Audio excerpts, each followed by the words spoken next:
there's no way we live in a society that claims to be the most wealthiest society on the planet and we can't fix homelessness. Well, in that case, the Democrats' pivot should be to go more socialist. Yeah. Which I'm fine with. Yes, they should. Yeah. That's what everybody's saying. Bernie. That's what everybody's saying. In this clip from Breaking Points, Krystal Ball has guest Emma Vigeland on to talk about the Democratic Party, specifically this clip with Andrew Schulz and Charlemagne the God talking about the Democrats should skew more socialist. Now, Krystal Ball and Emma Vigeland both are excellent. I love it, particularly when Krystal Ball and Emma Vigeland do a video together, as this one is. Why don't we watch this? I'll have some opinions, and then I want to know what you think in the comments. So interesting comments from Andrew Schulz and Charlemagne, who were, talking about the state of the Democratic Party and the state of the country at large. Let's go ahead and take a listen. They were reflecting also a little bit on that Bernie Sanders conversation with Flagrant, which did you watch that, Emma? Yeah, I did. I thought it was really good overall, although I would say that Bernie's had some great conversations with some of this people in this podcast sphere, and they still go right, like Rogan, but we'll see. True. I mean, well, he's only one man. What can you do? Exactly. All right, let's go ahead and take a listen to this clip. You know what your reflection is? And Bernie said it on Flagrant. Everybody's to fucking blame. This ain't a Democrat thing. It's not a Republican thing. This is government has failed the people. We live in a capitalist society where you got all of these motherfuckers with all the wealth. Elon Musk has more wealth than more than half of the bottom of America. Like, come on. Like, there's no way we live in a society that claims to be the most wealthiest society on the planet and we can't fix homelessness. Well, in that case, the Democrats' pivot should be to go more socialist. Yeah. Which I'm fine with. Yes, they should. That's what everybody's saying. And that's Bernie. That's what everybody's saying. Because the Republican solution to what you just described is going to be deregulate capitalism. So they say the Democrat solution should be to go more socialist. What do you think, Emma? I love to hear that, obviously. I think, that there's more of an appetite for this. I know you've spoken about this a lot. Within Democratic voters than I have seen since I've been doing this professionally or since I've been paying attention to politics, where there's this understanding where it's like we see Donald Trump wield the executive branch in a way, sometimes in ways I think are stretching the boundaries of our law, to put it mildly, but with the desire to govern and to be aggressive with his vision, however much I may disagree with many parts of that vision. It's highlighted the weakness of the Democrats, which also I think was evident in how Netanyahu quite clearly had his finger on the pulse of how weak the Democratic Party is, how he could exploit that tension there, and you see it in also electoral results with the Democrats, right? It's encouraging to hear that, just because I think. I was just having a conversation with one of my good friends from growing up, who listens to Rogan and listens to Theo Vaughn and things like that. And she was just talking about how Bernie Sanders makes a lot of sense when he goes on some of these shows. And I wish every Democrat could be talking about healthcare like that. This person's also kind of interested in RFK.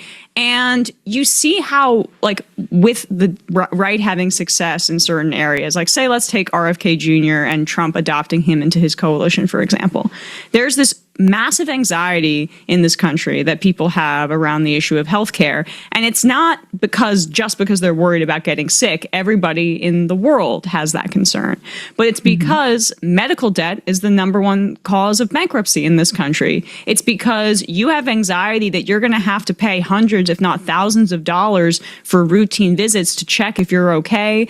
You're going to have to pay a bunch of money if your kid has some sort of condition to see a specialist. There's a general anxiety that people feel when they relate to their healthcare. What RFK Jr. has proposed for people is a vision that is more libertarian, right? Where he's not in favor of a socialized healthcare system, but he does address people's anxiety and then sells them solutions that are a bit bespoke, or his whole ecosystem is about, if you purchase certain supplements or if you do this kind of action, you individually can take control of your healthcare and it can empower you. I think that's what he sells. That's more of a libertarian view. But it has a narrow overlap with a leftist socialist vision that I wish we could kind of absorb into what we're advocating here, which is that, yes, you are right to feel anxiety about your healthcare. And here's how we can fix it: by cutting out the middleman between you and your healthcare and making it so that you have a direct relationship and you have socialized government insurance, and that we will guarantee healthcare for all as a right. We will fund it by taxing the billionaire class and not make it harder on your wallet. And those are just some of the ways that this vision is so much more poignant when you contrast it with the right, even the right that gestures towards things like economic populism or towards empowering you over your healthcare. So, oh man, Emma Vigeland is right. That would be so incredible, right? We need to get the middlemen out. Of course, the Republican vision of it is privatize everything, which is what the insurance companies are what makes our healthcare so broken now, right? And there are these enormous bloated middlemen in the middle of you and your healthcare, me and my healthcare in this country. If the government doesn't do everything right, but if you look at Medicare and Medicaid as an example, they are remarkably efficient. They are not sexy, but they're remarkably efficient because they do not have a profit motive, right? And when you privatize everything, you just introduce this profit motive that a corporation goes about trying to pursue perpetual growth by reducing the quality of service and saving on that side, and then underpaying and squeezing on the overcharging for it. So overcharging and underdelivering, and they try and pursue perpetual profit growth through doing that as hard as they can in both directions. And it just, guess what? It results in much more expensive and increasingly expensive service that gets worse and worse. Yeah. You see how like these traditional paradigms of left and right, these consultants in DC on the Democratic side are missing it, and they're paid to miss it. But like, you can have somebody coming on Andrew Schulz's podcast who the other week he said that, now he likes the Republicans because they get laid all the time. Deep political analysis, yes. Right. He can, and I have actually some other thoughts on that, but like he can have that view, but he can also say the Democrats should become more socialist. Like, this is what the independent voter is. It's not somebody who's like afraid of trans people. Right. It's not ideologically consistent either. I mean, Schulz, from my conversation with Bernie, I picked up that he had been a Bernie bro. He really wanted Bernie to win in 2016. And now here he is, on the right and favorable towards Trump, et cetera. And I'll tell you, Emma, for a long time, I really resisted the whole Bernie to Trump pipeline conversation. But at this point, it's just undeniable. And, part of that is certainly like the way that the bros in the Bernie coalition were smeared. All of us were smeared, by the way, as like toxic and sexist and racist and all these sorts of things. You and I, we just hate women. Obviously. Just hate women. That's what we're really known for here. But, the whole movement was smeared, but in particular, the bros were smeared. And so that's certainly part of it. But part of it is just this sense that, Trump was critical. And again, this is surface level. I'm not talking about the reality of the fact that he serves oligarchs perhaps more than any other Republican president in history has. Yeah. But he critiqued the party.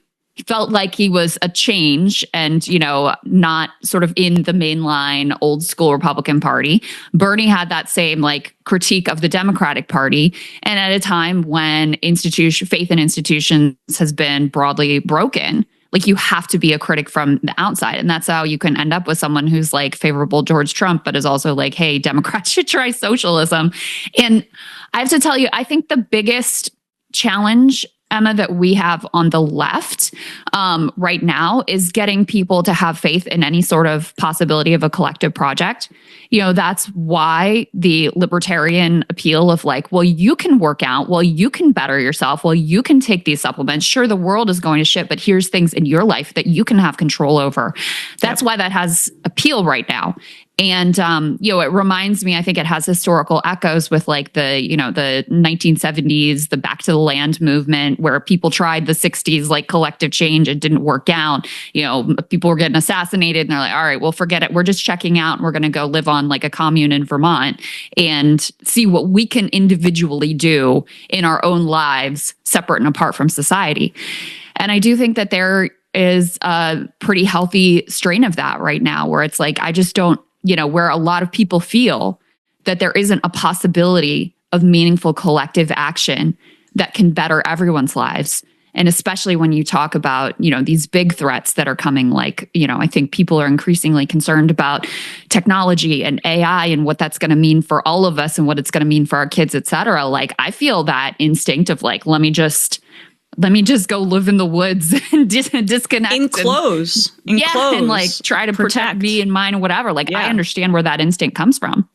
Right. And Naomi Klein and Astra Taylor had a piece that I've been recommending to everybody in The Guardian maybe a month ago at this point about the rise of end times fascism. And just you did a great interview with her about that, by the way. Wonderful. Yeah. I want to hear what you guys had to say too, but just the idea that of fortressing yourself, right, in this time period, and fortressing the nation, protectionism, and even the way that the administration operates, where we're just going to get ours. Like, Trump is maybe the most pro-oligarch president in history, but it's really his or pro-billionaire, but it's really his billionaires too. Like, he's very focused on the folks that have benefited him and is trying to scratch their back to a degree. But like, I do want to be clear that I think, when Andrew Schulz's comment about how he used to be a Democrat because, like, can I swear on the show? Yeah, you can swear on the show, yes. Okay, because they fucked, or because Bill Clinton was a badass or whatever, and now he's all on board with Trump. He's got all the baby mamas. He's cool. I just want, part of me was like, you think Obama would have been able to get elected if he was like bragging about how many baby mamas he had, or if Hillary Clinton was like, yeah, I get laid, like, so I or Kamala Harris. I mean, honestly, there was a lot. The opening attack on her was that she slept her way to the top. And when I want to bring in the voters that we're speaking about here, the Bernie or Trump people, the folks that are sometimes unnecessarily smeared as being like sexist or misogynist, but they just want somebody who wants to break up the system. But there is something that, if we're trying to also, at least from my end, the progressive left meld with Democratic voters, we should acknowledge that, like, the messenger also is important to some of these voters. Like, they can listen to Bernie Sanders, but they tuned out Kamala Harris, who, like, if Trump had been putting forward the abundance agenda about deregulating housing and building more and more and giving X amount to first-time home buyers like Harris was doing, which was a more centrist kind of liberal, not left-wing policy, I don't think any of these guys would have had a problem with it. So there is that. I want to recognize that, because I think that's important for, like, say, the base of the Democratic Party. In many ways, these are people who feel like when Republicans get into power, it's an existential threat to them if they're a marginalized group. And that's really important that we have to incorporate. But it's also true that the independent voter isn't just how it's being characterized. The MAGA people, it's tough. There are the too far gones. But there are this group of folks who are open to different ideologies politically that they wouldn't have been, say, 20 or 30 years ago along this very convenient spectrum for our ruling class of left versus right. There are people that are listening to this show that may like Trump, but may also hear Bernie and go, I just want somebody that's going to change things for my life. And these Democrats, they come off like bureaucrats. They don't offer anything transformational. Again, I have to agree with Emma Vigeland here. I stubbornly persist in thinking that whatever you think about Hillary Clinton, if 2016 had been Bernie Sanders versus Donald Trump, Bernie Sanders would have beat him like a rug. And the key to this, I think, is also when you look at New York 14 and AOC's district, which has a lot of Latino voters, Black voters that the Democrats lost ground with because Trump gained in appeal with those voters. And she didn't drop off in the way that the rest of the the Democratic districts did, or other areas that have similar demographics, there were a lot of Trump and AOC voters on the same ticket. Yeah, and we actually interviewed some of those folks. We did like focus group with some of those folks to figure out. And it was crazy because, you and I, coming from an ideological lens, would say AOC and Trump could not be further apart. They didn't see it that way. One lady even thought that they were in the same party. Like they saw a commonality in, I guess, of like a critique of these parties that they, don't have particular faith in. And so I think it's important to understand the way people are, the lens through which they're viewing our political system, even if to us we'd look at that and be like, that's crazy. Speaking of AOC, guys, jump ahead to B5, because I'm sure you saw this poll. They did an AOC Chuck Schumer head-to-head. Oh, yes. And so overall, she was kicking his butt by 21 points, 54-33 in New York. But specifically among Jewish voters, she was beating him by 7 points here, 45-38, which again goes against every stereotype that you could possibly have of like, Jewish equals pro-Israel equals, you're going to be supporting the most Zionist candidate you can possibly imagine. Wow. I mean, those numbers are really eyebrow raising. Look at that. I'm a fan of AOC. I think AOC could very well be the future of the Democratic Party. But let me know, like, what do you think? Are you, first of all, are you a fan of Krystal Ball? Are you a fan of Emma Vigeland? Do you like, this isn't a debate, right? People aren't arguing about each other, but I think both of these women have excellent points. I'm a fan of Kyle Kulinski too, right? I'm a fan of Sam Cedars. Personally, I just think that Krystal Ball and Emma Vigeland, maybe it's just a particular viewpoint. They just have such a sharp viewpoint on this stuff. I really like when these two women get together in a video like this. And look, I like watching the guys too. I like watching Kyle get upset. I like watching Sam use comedy to skewer the points. But these two cut right to the bone. Should I do more stuff with Krystal Ball and Emma Vigeland like this? Should I do less? Let me know what you think in the comments.